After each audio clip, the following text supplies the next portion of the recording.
Well, so we're in a position right now where the very little assistance, government assistance that is offered is held hostage by McConnell. It has been held hostage till now.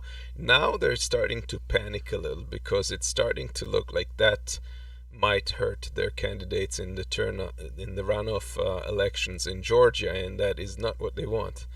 So they're rushing a first aid bill that's going to be, they're splitting it into two phases. One is going to be like for unemployment and addressing problems with individuals, and the second is going to be after the inauguration and dealing with businesses, more so with corporations and businesses. And uh, that objection that he posed for previously holding the this bill hostage is now attached to the second phase. So the first phase looks like it's going to pass, but it does not include a direct payment that is like that first check that people got for $1,200. And that is an issue of fight in Senate right now. And we know the situation right now. The 7.8 million Americans, nearly 8 million Americans, fell under the poverty line in the last 6 months. There's an article that is posted. I'm going to post it here in the chat as well, and it's really a travesty. Millions of Americans are poised to lose their homes at the beginning of January, unless there is some help. And it looks like there might be. They're talking about $25 billion as part of this law that's going to be the bill that's going to be passed that will deal with direct rental aid. But that doesn't. It sounds like a big number, but when you think about all the months that people were not able to pay rent in back pay, and the fact that we still don't know when this whole thing is going to end, it's not a whole lot, and it might not cover everyone. So there's still going to be people that somehow find themselves on the street. 12 million renters will owe an average of $5,000 or close to $6,000 back rent and utilities by January, and that's according to Moody Analytics. So the situation is pretty dire.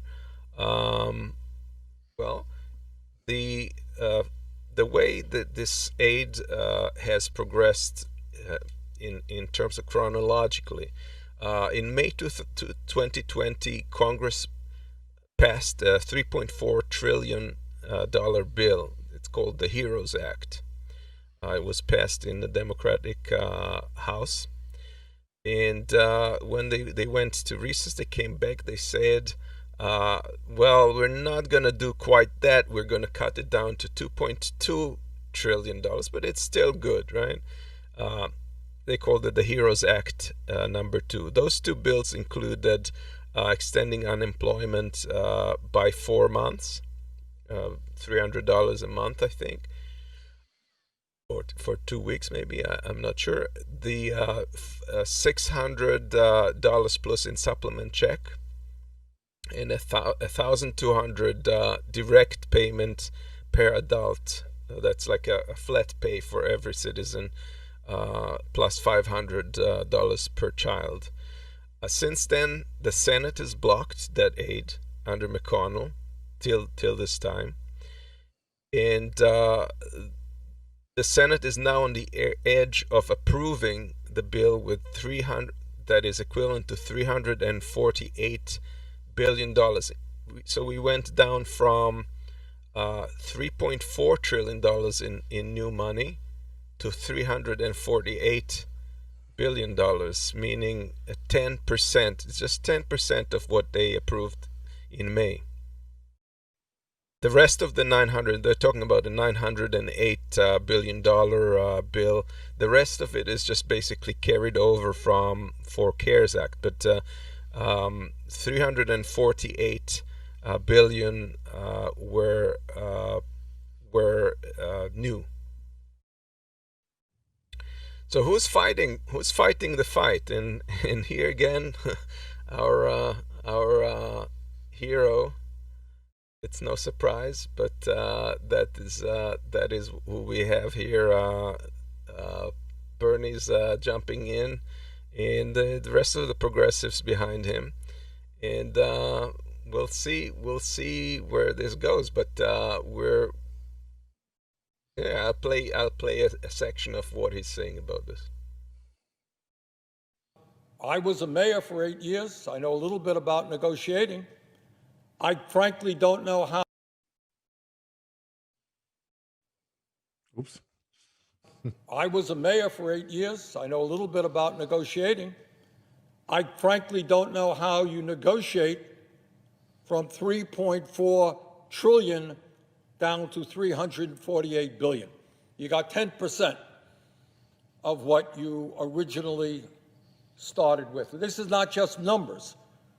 What this is about is whether in this moment of unprecedented crisis, when families are struggling to feed their children, when 500,000 people are sleeping out on the street, when in the midst of this awful pandemic, over 90 million Americans are uninsured or underinsured, can't go to the doctor in the midst of a pandemic when they are sick, at a time when many, many millions of families are worried about getting evicted from their apartments or their homes because they no longer have the income to pay their rent or pay their mortgage. That's the crisis that we are in right now. And unfortunately, this proposal does not address that crisis to the degree that it should. Yeah. And here is more of what he said. And that is when you ask the American people, and the pollsters do that, and they say to the American people, we're in the midst of this terrible crisis, what do you think should happen? And overwhelmingly, some 80% of the American people, overwhelmingly Republicans, Democrats, Independents, they say that in the midst of this emergency, we need the United States government to respond to our pain. Because we don't want to get evicted. We don't want our kids to go hungry. We don't want to be saddled with incredible debt. Government has got to do something. 80% of the American people, Democrats, Republicans, Independents, understand that. And then when you ask them, what is the most important thing that can be done? And there's a long list of things. What they say the most important thing that can be done is in this moment, help my family out. Get me some money so I can pay my bills, so I don't get evicted, so I can feed my kids, so I can go to the doctor when I get sick. Get me a direct payment. As you know, Mr. President, the CARES Act provided $1,200 for every working class adult in this country. That is an individual earning less than $75,000 a year, a couple, $150,000, plus $500 for their kids. That means for a family of 4, husband, wife, 2 kids, that's $3,400. Now, you don't get rich with that, but when you get a check of $3,400 for a family of 4, it means that maybe you could pay your bills. Maybe you could breathe a little bit easier. Maybe come Christmas time, you might actually be able to buy your kids a few gifts. Maybe the fear of eviction is lessened just a little bit. That's what we did in the CARES Act, and that is what I wanted in this bill. Now, a week ago, 10 days ago, nobody here was talking about the need for direct payments, help for working families, despite the fact that that is the issue, the program that the American people most wanted. A lot of other important things that we're dealing with. That is what the American people wanted. Help us out. Let us make a decision. Get us some money in this time of need. And I'm happy to say, working with people like Senator Hawley of Missouri, working with the Progressive Caucus In the House of Representatives,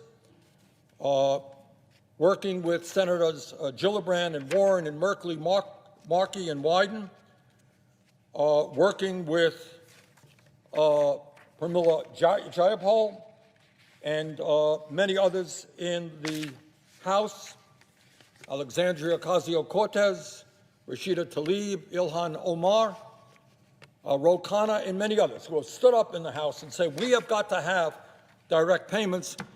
I'm happy to say that as of now, and we're going to fight for more because this process is not over, the proposal, as I understand it, provides for a direct payment of $600 for every working class adult and $600 for their kids. That means for a family of four, that would be $2,400. That is half of what I wanted, but it is a step forward, and I'm going to do my best to make sure that we come as close to that $1,200 as we possibly can.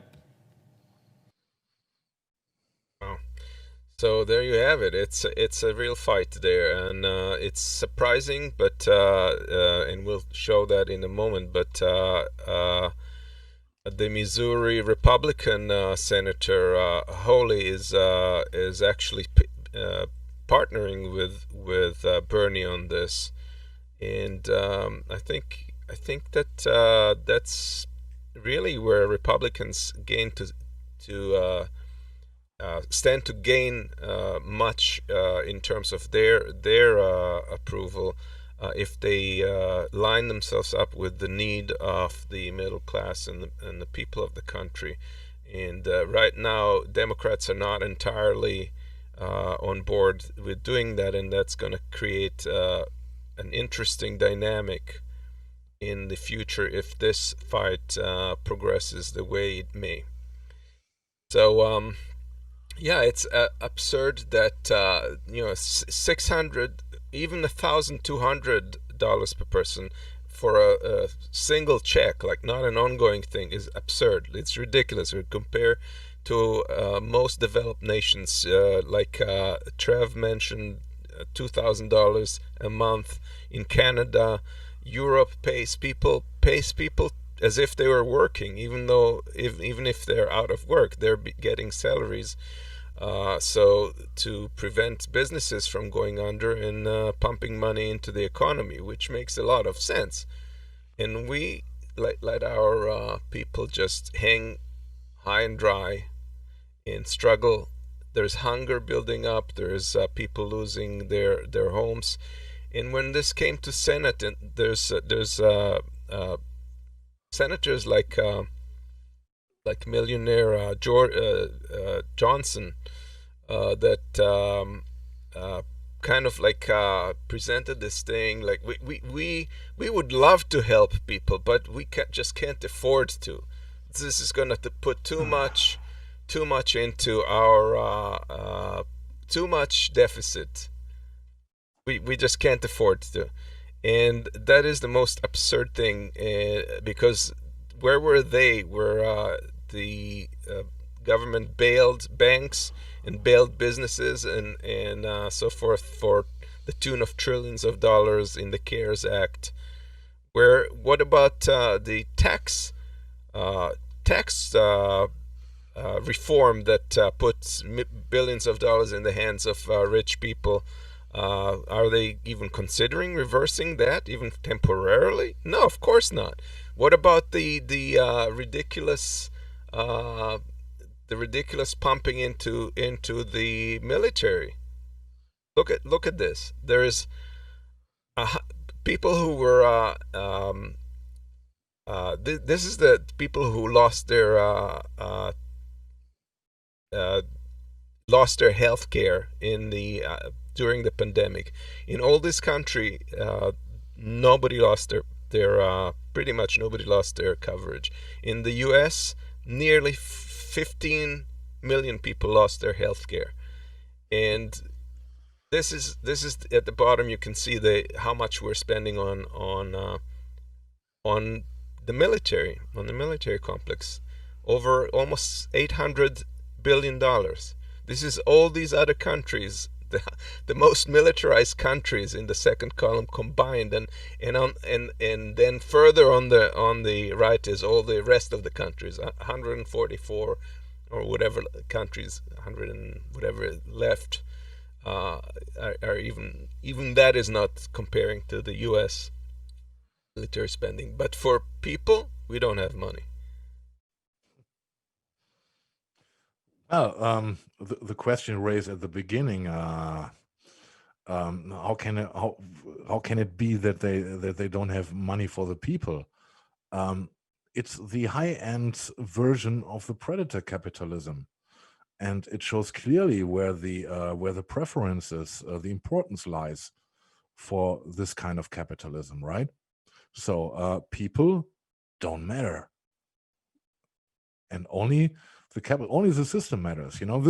This question was long answered. What is relevant? What is system relevant? It's not the people, it's the system itself. And this is what we're seeing here. 14,600,000 people lost their healthcare coverage. This is we are near to the year 2021. Try to get disconnected and ask yourself, in what kind of humanism, what does America is or let me put the question differently: is this the American dream? 14,600,000.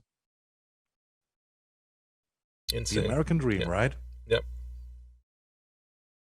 Damn. It makes your blood boil. It really does. It's just unbelievable, and I think that we all have to call our senators and exert the maximum pressure on this, because it's absolutely unacceptable. And they say, well, accept what it's better than nothing. No, well, if nothing is if this is not enough to bail people out, then it's not better than nothing. Maybe, I mean, like, where does it end?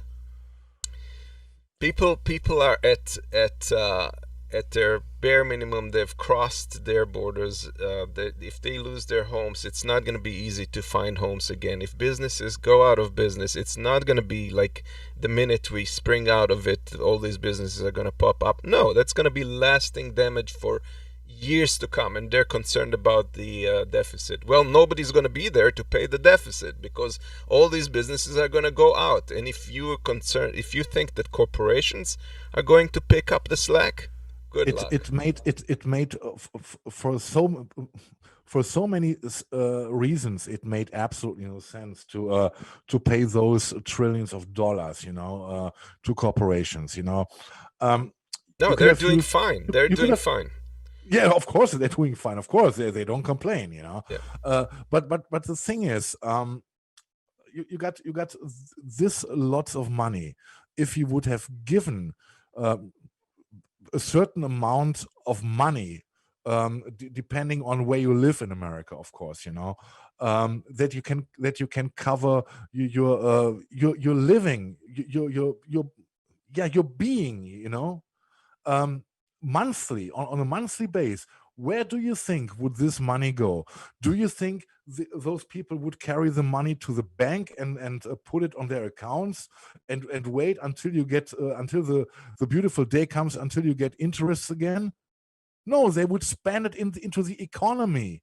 So it would have helped also the economy to go on to exist. This is exactly what we are doing here in Europe. Right. We are saying, we cannot close it down and leave the people where they are. Fortunately, we have strong unions here in Germany, who also are fighting for this, who also fight this for decades, that we have the living standard we have right now here. Well, if you give this money to the people, they would spend it for the things they would need on their daily base. So it would have supported also the economy. Yeah. But what did happen? They gave the money directly without anything to the big corporations. And what did they do? they bought their stocks back. Yeah, the corporations And are this, doing, a lot of the corporations are doing just fine. Billionaires, a lot of these yes, billionaires, high-tech billionaires and stuff, Amazon and yes. on, have increased their Don't wealth. start with Amazon. Yep. I'm this is immoral. Yeah, and then In my opinion, the existence of billionaires is immoral. Yeah. Period. Well, that's a different discussion, but certainly, I mean, there's people like Jordan, like Johnson, come out and say, well, it's it's not the most useful way of doing it. Some people put it in savings in the past round, and so this is kind of a blunt instrument. Okay, it's a blunt instrument, but you have not provided anything else. You've not solved the problem. People are again in a position where it's a critical state, and now is not the time to start quibbling about it. You should have done that a month ago, and you should have pumped these monies all along. You have not done that, so now you're waking up to say this is too much. This is just unbelievable. Here's a clip of Senator the Missouri senator that Hawley that kind of joined Bernie on this fight, and I couldn't agree with him more. And I thank the senator of Wisconsin for his perspective, which I always appreciate, and of course I appreciate working with Senator Johnson on so many issues. On this issue, though, I'm afraid we just are going to have to differ. And I just want to say this: nothing could be more targeted. No relief could be more important than relief for working people.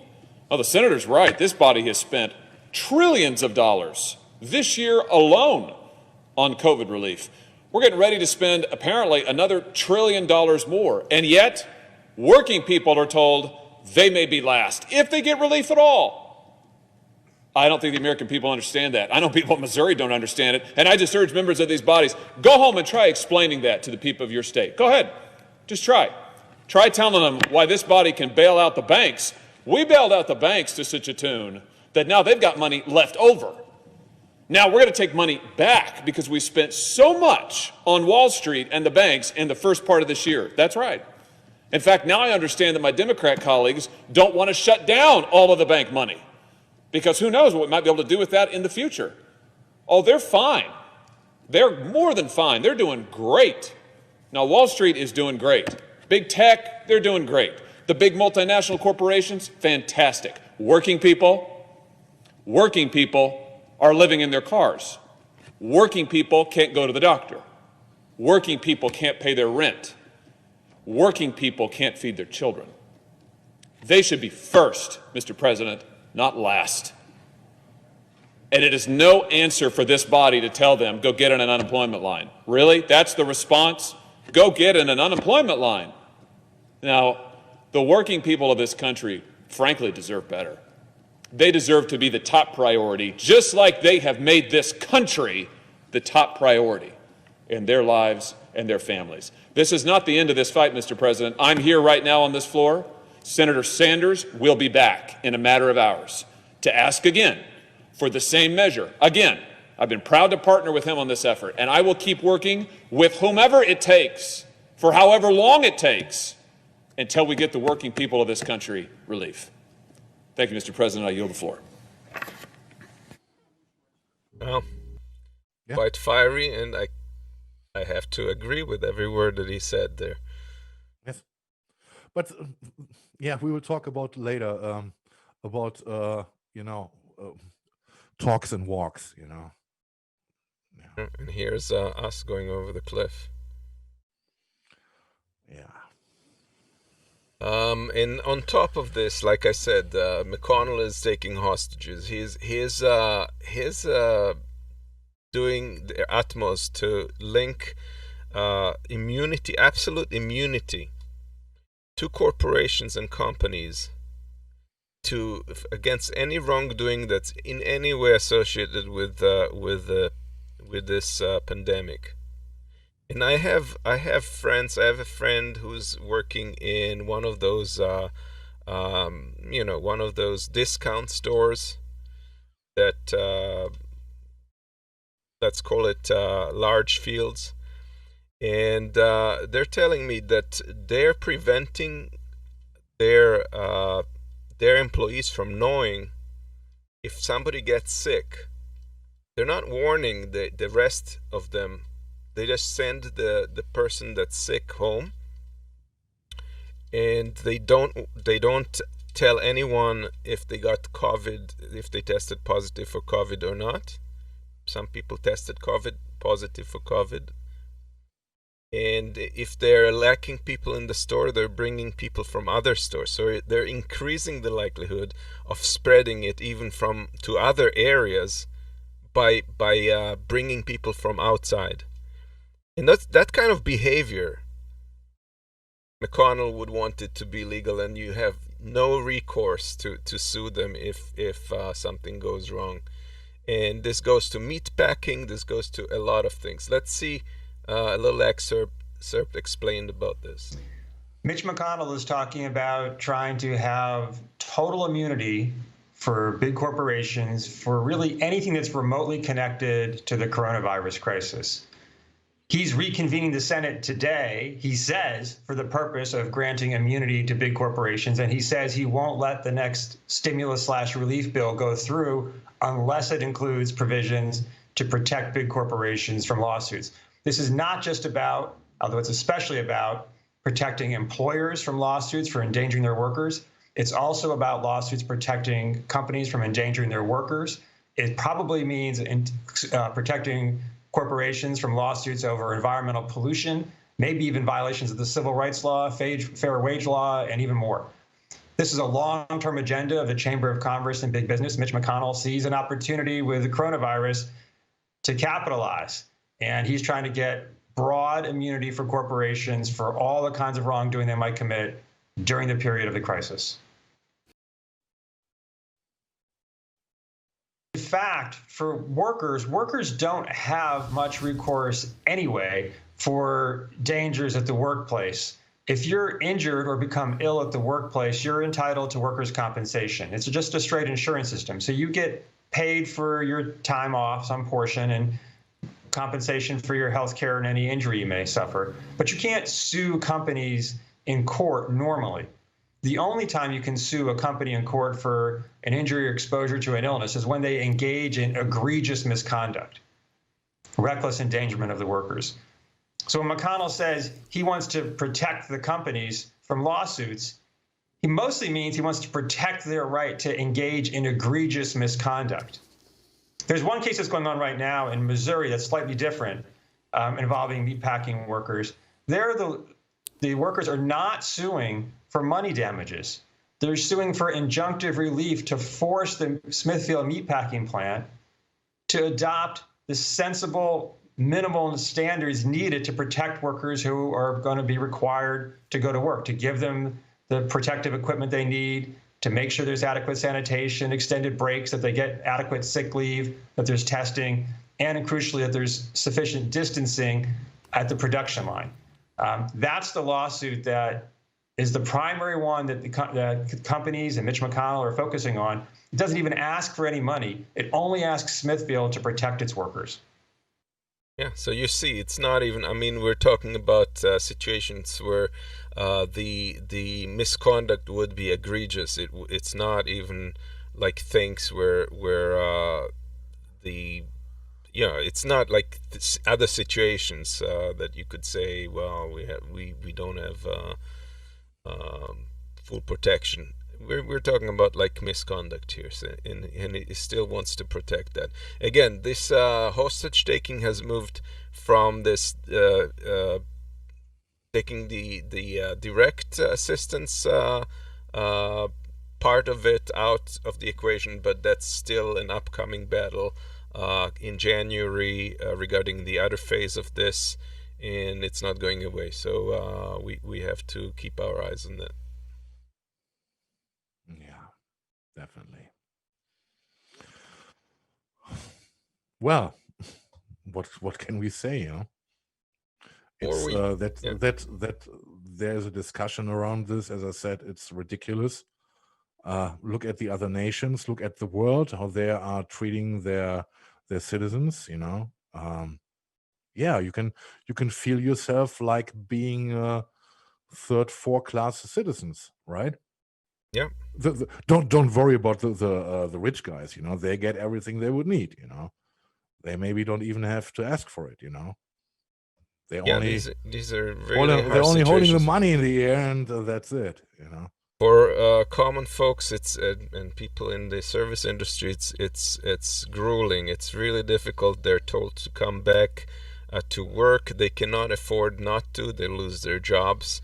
It's Yes. hard, and they're sacrificing left and right, and Congress and Senate is not willing to even come a little bit towards them at the moment. It's just And it's obnoxious. it's not only about a new how they call it, stimulus bill or something like this. Right, If